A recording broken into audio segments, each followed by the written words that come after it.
He was all alone. The world seemed to be plotting against him. He was young mentally, but his body was frail and damaged. Nothing would get him out of this hellhole that he had gotten himself into, or so he thought.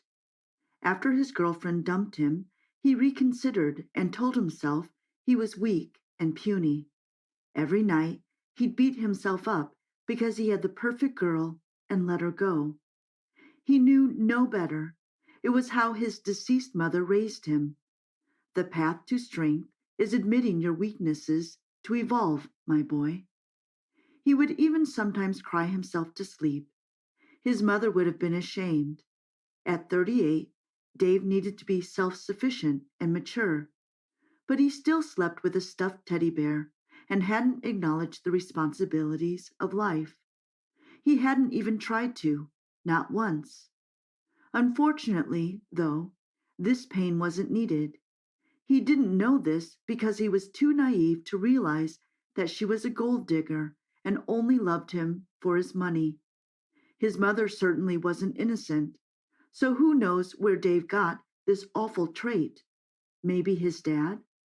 Then again, the less said about him, the better.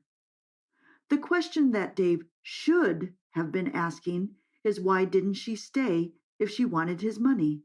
He was so naive, after all, that it was an easy job for her, right? There was one minor complication she soon found out the hard way. He had no money. He did until his mother passed. All of her inheritance was donated to an animal charity without informing Dave. He could have bought a house with that money, but he was not entitled to it. The cats of Dover were more precious to his dear old mother. Following this relationship, Dave threw himself straight into a new one. What was life without a few risks? Have to keep moving. Days had passed, and he had concluded that it wasn't his fault. He was still unaware of the valid reason Beveldust blamed her mental health.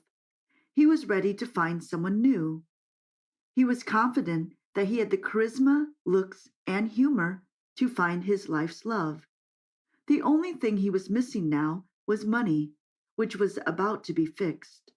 Arriving at the door, he felt a weird and slightly ominous presence. It was like someone was intensely watching him.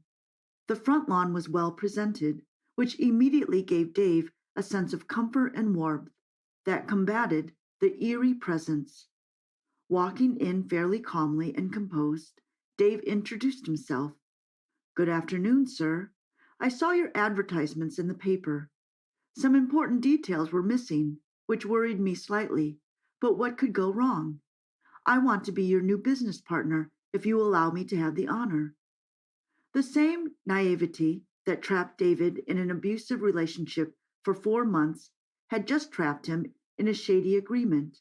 How did he still not realize what was going on? A few months later, all seemed to be going well. They had set up a very reputable shop and had turned over a large amount of revenue. This had made David insanely happy, and he was looking forward to getting a cut of the quarterly profits and using them to invest in his little flat, get himself out of debt, and start living his best life. He walked up to the office door, confident and sharp. He knocked 4 times, as always, and waited, smiling to the brim. 30 seconds or so passed, which was unusual considering that his boss always answered almost immediately. He said that it was due to not being able to focus entirely due to certain things that he couldn't disclose. David knocked another 4 times, but no, there was no response. He couldn't even get into the building himself because he had never been given a key. Most business owners would get a key to their facility, but the locksmith can't replicate the key as of now. I'll keep trying. This was the excuse that kept being given, and yet again, due to David never batting an eye when details like these arose that didn't seem quite right, he would continue not to question a thing. Poor old Dave just wanted money. His quality of life depended on it. He knew the only way to get some was to find his boss and get his deserved cut of the corner shop revenue. He didn't spend 9 hours a day selling Freddos for nothing. It wasn't fun. It was anguish, and without the money, it was an absolute waste of time. The following day, Dave marched to Mr. Baker's house and looked at the door. The pure despair and shock on his face were so prominent that they could have been measured with a tape measure. Sold. Mr. Baker's house lay barren in a wasteland of overgrown foliage. Dave quickly rang the estate agent to see if he could provide some updates. He sat on call and listened to the awful elevator music until, eventually, someone picked up. "Hi, I'd like to find out what is going on with Mr. Baker. He's my business partner, and I am keen to find his whereabouts." "I'm sorry, sir. I need more details. His first name and date of birth should be enough." I don't. Thank you for your time, sir. Enjoy your day." Even when defeated and distraught, Dave wished others to be well.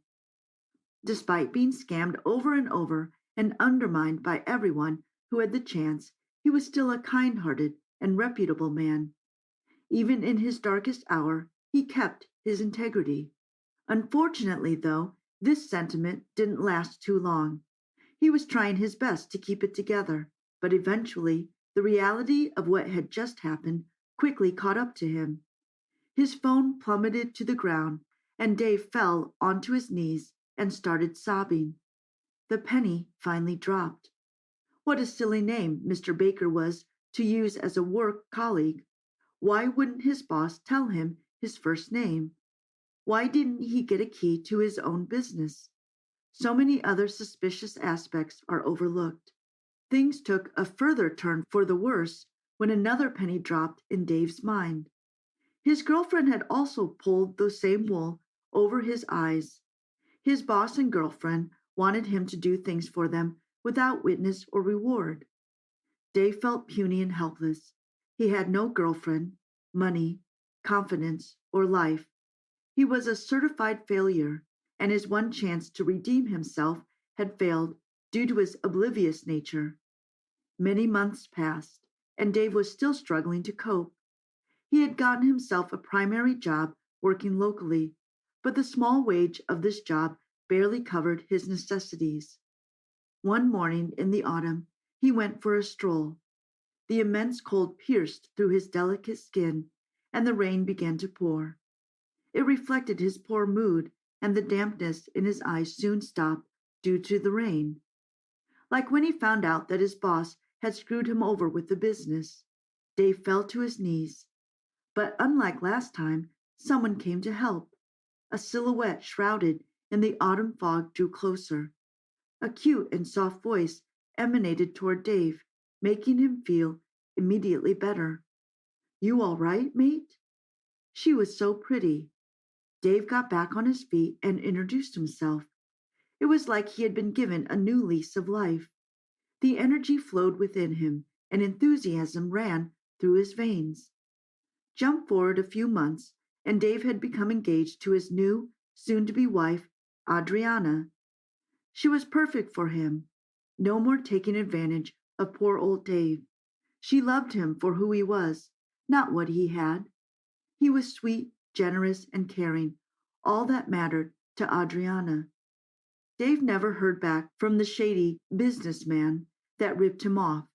Part of him was sad that he wouldn't get the money that he had rightfully earned, but this was the part controlled by his brain. The territory controlled by his heart was enamored by what he had achieved and who he had fallen in love with. He had no money, but he had a life, and a happy one at that. Emily had a very admirable job as a stockbroker, which meant they could move into a house together without financial issues. Adriana was often at work, which told that sometimes Dave got very lonely, but he would always wait eagerly for her arrival back home. It made his day, and the thoughts of his tragic past experiences were quickly washed away when he was with her. Dave and Emily went on to spend the rest of their lives with each other. They would eventually have 3 children, 6 grandchildren, and a great-grandchild before Emily sadly passed. Dave, although struck by immense grief, was happy in many ways that he got to spend a massive portion of his life with Emily. He dared not look at the past and opportunities he may have missed. He only looked back on the opportunities he rightfully took and benefited from. Journal entry, Juan's musings. Building from crumbs, one step at a time. What you are about to read is my typical journal account. I have many of these, and if you are here, please take a seat and let me know what you think about my experience. Hi, my name is Juan. I'm 15 years old and in high school. But that's not all about me. My family migrated to the US when I was 5, and we have been here since. When I say family, I mean my dad, because he's the only one I've grown to know, and he's the only one who cared for me. Other people have moms and understand them, but for some reason mine hasn't surfaced all my life, and my dad wouldn't have a conversation about it. When I asked, he'd say, "Remember, do not focus on the love you seem to be missing. I am always here." Sometime in the future, I hope to get to the root of the family tree and learn about my mom. But that's not what this story is about. Today, I'll write down my account and one incident that taught me that it is wrong to be judgmental. My father didn't get a formal education, so getting a job was difficult. But we always managed ourselves. Sometimes he works part-time jobs, and other times he takes lawn mowing gigs. And he always has something to eat, no matter what. This is what encouraged me to aim for a higher education. My father didn't go to the university or get a certification that could help our family, but I will work hard to take care of him when he is old. To save for my university and help with some bills, I work construction, help my father whenever he has multiple gigs, and maintain a reading timetable of about 6 hours of studying every day. Many people call me a good boy and say my father is lucky to have me, but I don't think so. We are fortunate to have each other, and if studying hard and helping my father is what I have to do to get a decent life, why not? My grandma always says that when life hands you a crumb, pile it up and build a fortress with it. I am making a fortress, one piece at a time, with the crumbs I've been handed. The PS store. "Dad, I want a PS5. "What did you say?" Dad said. Living my life the way I mentioned above made it very awkward to tell my dad I wanted a PS5. First, we couldn't afford it. I would have to use up months of savings to get it. And we didn't even have a TV. My dad looked at me perplexed, having many questions in his mind and wondering if I started getting high. "Juan, what do you want a PS5 for?" He didn't add, but I could see in his eyes that we couldn't afford it. He was right, we couldn't, but I had to try and was a few dollars short. So not only were we going to the PS5 store, but I also needed to give him some money. When I insisted, he was even more worried. I gave him my money and begged him to do me the honors. After minutes of pleading, he agreed, especially after I told him why I needed the PS5. I could see a flicker of pride and joy in his eyes. The questions ceased, and we left for the store together. Purchase botched. We were fortunate because we got the last PS5 in the store. Someone might have gotten it before us if we had come later. I was thrilled. My dad bought and paid for the PS5, but wrote the receipt in my name. It made me even happier. As we were about to leave the store, a white lady came in. Shortly after, she came charging at us at the door. "Hey, I was told the last PS5 was sold to Mexicans. Are you the one?" I innocently answered yes. Then she blocked my dad's truck and said she couldn't let us go. My dad is very quiet, but his English is wrong, and people often misunderstand him. He tried to ask her to leave his way, but one thing led to another, and before I knew it, they were arguing. As they exchanged words, I noticed that she wanted my PS5 and offered some money, but I needed it, and taking her money would mean trying out of town to get another, or returning weeks later. So my dad refused her money and asked her to go. Thinking and writing about it now, I remember how hurtful it was when I heard her say, "Oh, you will give it to me. I am white, and I have the privilege. You don't belong here. You can go back to Mexico for all I care." At that point, I knew there was no going back. She approached me, landed a slap on my cheek, and started pulling the PS5 from the back seat. I grabbed it. Then she let loose and fell down on her back. In the jail. The next thing I know, we are in the police station. A thing or two were said, but mainly containing words like assault, stealing, Mexicans. We have had many experiences like this before, but how they alleged stealing, and why? We bought the PS5 ourselves, so how is that stealing? The police officers wouldn't listen to us, though. I learned the white woman's name was Karen. She wanted the PS5 for her grandson, who was celebrating his birthday, and it meant a lot to her because he wanted a PS5, and his parents weren't there for him. Her grandson's name was James.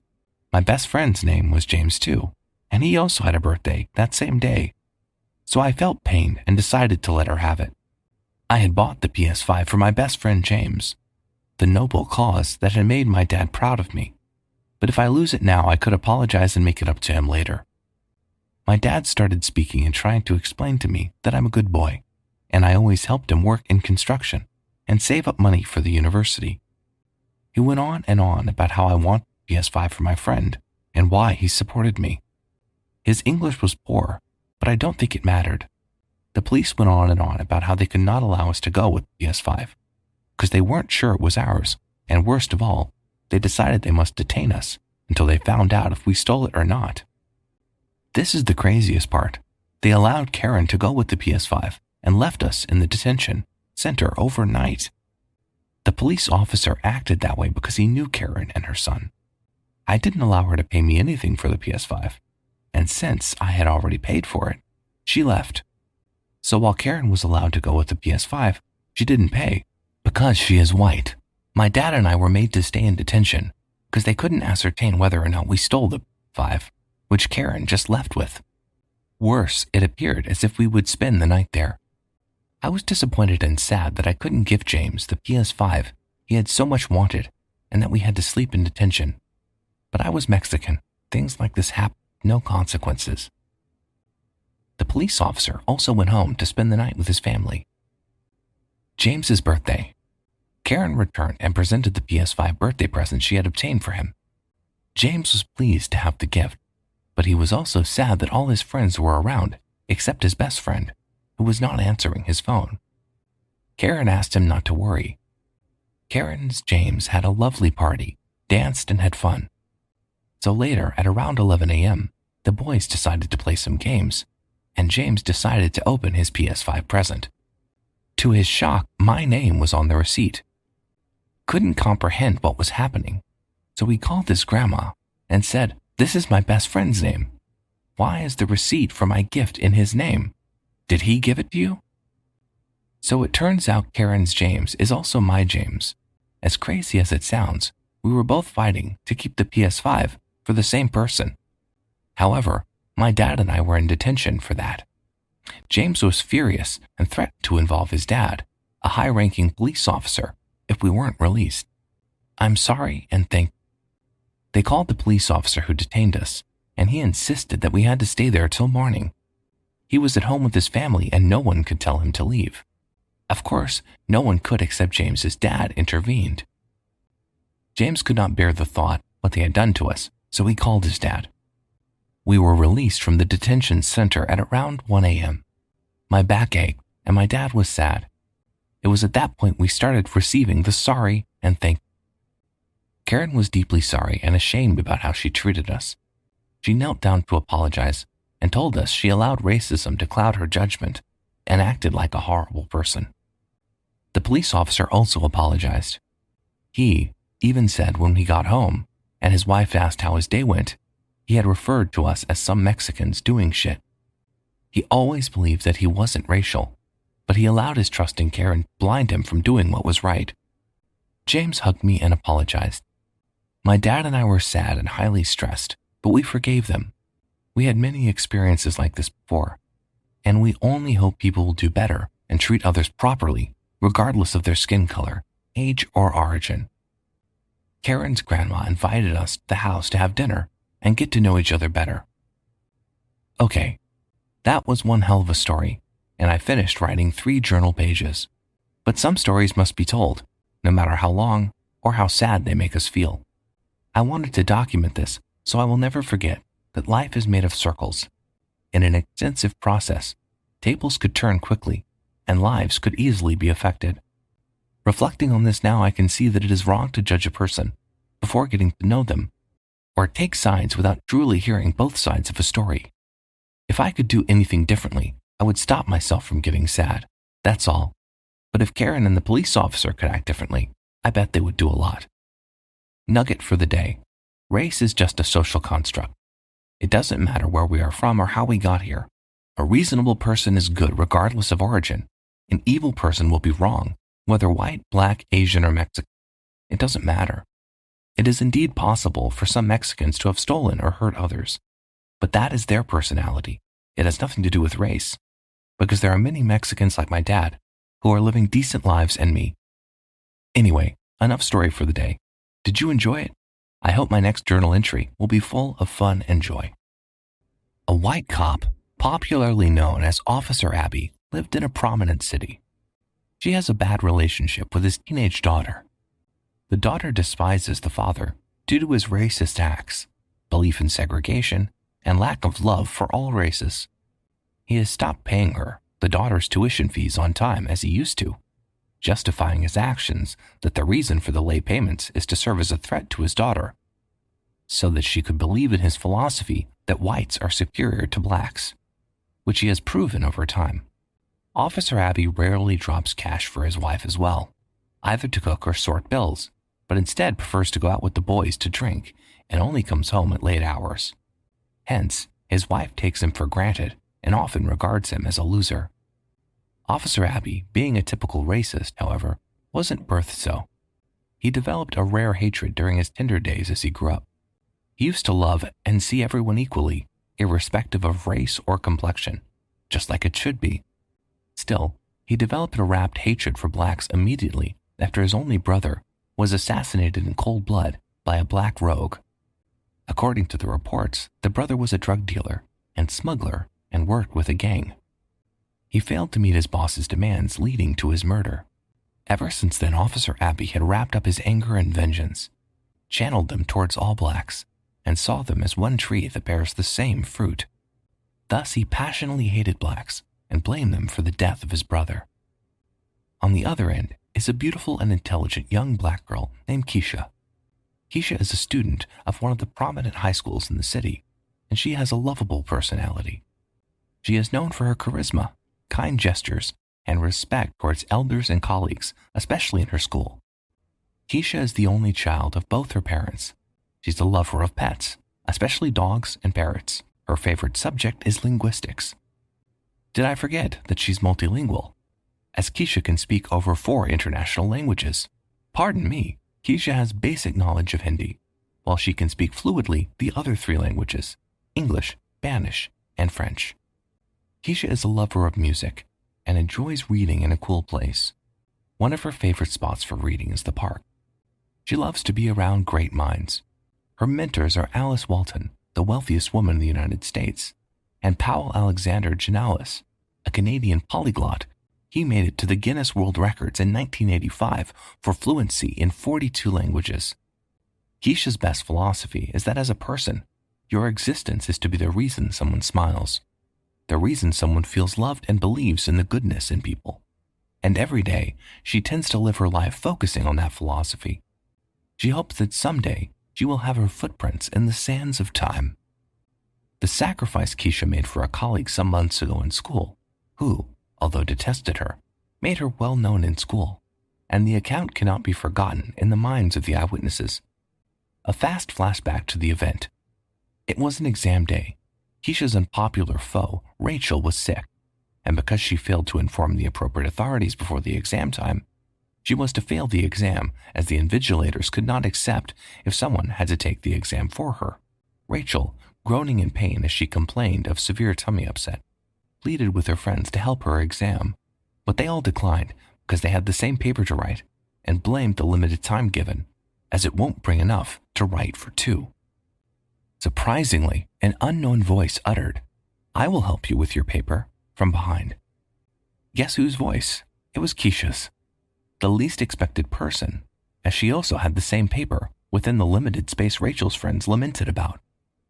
Although this act would affect her score, as she would have to split the exam duration, Keisha did as promised and wrote a paper for 2, since it was permitted. The act popularized Keisha all over the school, and people began to call her God's Own, as she amused even the cold-hearted, and they believed that only a godsent would sacrifice that much for someone like Rachel. The latter detested her for no reasonable course. Her teacher later compensated her for her goodness. On a fateful day, Abby and Keisha encountered each other at a park. It happens that Keisha is sitting in the garden, reading her book, when one white woman calls the police, saying that Keisha looks suspicious and might be a thief, as she is a young black girl. The cop who came to attend the emergency was Officer Abby, who lived near the park, and began questioning her. Many of the questions asked were unprofessional and irrelevant. Still, Keisha, being a civil and calm person, attended to every question, leaving no room for excuses that might warrant the cop to have her arrested. She explained to the officer that she was a high school student and of excellent reputation. She only came to the park to read since it was much easier to assimilate in such a perfect environment. She explained further that she could take Officer Abby to her house to prove her innocence, should he still doubt her identity. Everything turned out fine, and the officer detected the allegations against Keisha by the white woman were false, as she was only at the park to read and attend to her homework. But Officer Abby was mad because he couldn't find anything on her, and she seemed just innocent, as he didn't want to let go of her because she was a black girl. So he began to scream at her for no reason. The whole situation got shitty that poor Keisha, who had become tense and scared off by Officer Abby's overreaction, began to sob profusely. Officer Abby queried her for breathing heavily, as he explained that heavy breathing could cause feelings of anxiety and panic. This can, in turn, make it even harder to draw a breath. He accused Keisha of planning to pass out, and in turn, implicated him for her misfortune. He called out some sections of laws, backing up the consequences of involving an officer of the law. Eventually, Officer Abby declared that he would have to arrest Keisha for sobbing too loud and breathing heavily. He successfully stopped her, and the white woman who had summoned Officer Abby was standing on her balcony, applauding him for a job well done. The appraisal from the woman got into Officer Abby's head, and he decided to go even more extreme, as he concluded to put Keisha in detention. He did this gladly because she was black. As they approached the police, Keisha respectfully asked that she take her notebooks and backpack to the police station, as the pack contains her books, jotters, research works, and more, as they are still vital to her. Still, Officer Abby got angrier and deprived her of her fundamental human right because she was black. In anger, he lashed out, "You, this low-life black, I don't care about you, and I don't give a damn what is vital to you or not, and any further word from you will attract a dirty slap." He then collected her notes, threw them in the trash, and took her to the station. She was detained in police custody, and her parents were not allowed to speak to her for days. She wasn't granted an opportunity for bail, even as a week passed. However, Officer Abby didn't know the gravity of what he did until a Friday night. He had planned to have a wonderful dinner with his daughter and wife after a long time, as he had just gotten his salary. As he got home, he found something strange. The daughter was crying to her mom because she could not pass the exam for college. Officer Abby became furious that his daughter had failed her paper and disappointed him, as he bragged about his daughter to his friends. On the other hand, the curious mother was relatively calm and asked why she had failed, because she knew she was a very bright and intelligent youngster. The girl sobbed as she explained the primary cause of her ordeal. Although she was intelligent, she elaborated that a young black colleague had always helped her through her studies, and her name was Keisha. Still, for the past week, she had not been able to get through to her, as she had not been responding to her messages. And the worst part of the tragedy is that the books in which she jots all her works were found torn and tattered by rain. She must have discovered this when she went to look for her at the park after several attempts to reach her had failed. This gave her a heads up that Keisha wasn't avoiding her, but probably something terrible had happened to her. At this point, it dawned on Officer Abby that he was the sole contributor to his daughter's failure in the college exam, and the primary reason why the poor daughter might have to retake the college exam if the university eventually denied her admission. He didn't utter a word, as he knew the wife and daughter would never forgive him for his silly mistake. He immediately excused himself that he had a job to attend to at the station and rushed to the cell. Keisha was locked in, and right there he set her free. After a few weeks, Officer Abby's daughter got an envelope from the university. The letter entails her chances of admission, and as she reads it, it says that she didn't pass the exam. Thus, she has to retake the college exam in the next session. Auspiciously, there was only one girl who got a full scholarship from the university, and that was Keisha, as a piece of information reached the university that she was absent from the college exam for critical reasons. Hence, she was judged based on her previous academic performances and attestations from her colleagues. The moral of the story is that no matter how you treat gold, it maintains its status and remains gold. As you can see in the case of Keisha, she became a conqueror and achieved her goal despite all odds. Do you wonder what her plan was? That fateful day, she went to the park to read and prepare for her forthcoming college exam. Unfortunately, the unexpected occurred, but she could still gain admission into university, this time on a platter of gold. Furthermore, we were created in either black or white to show God's uniqueness, neither for discrimination nor segregation. It would help if you didn't relate with anyone based on the belief that your race or color is superior. No stain is better than the other. The moment you take offense or decisions because of color, you become like Officer Abby, a sentimental and biased person. Colors don't count. Great personality does. You have seen that in the case of Keisha. If she had not built a great character, her colleagues would have attested the contrary about her, and of course, she wouldn't have gotten admission. In a nutshell, being black or white didn't earn her entry. Her character did.